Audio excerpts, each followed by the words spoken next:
To change the batteries in the SmartGard keypad, simply open the battery cover. Careful not to lose it. Go ahead and take out one battery and pop off the battery cap without pushing on the wires, or pulling on the wires. Replace the battery.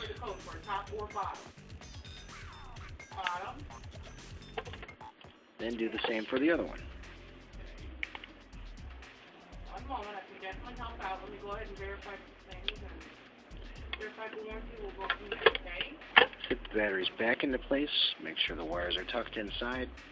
Go ahead and reinsert the battery cover.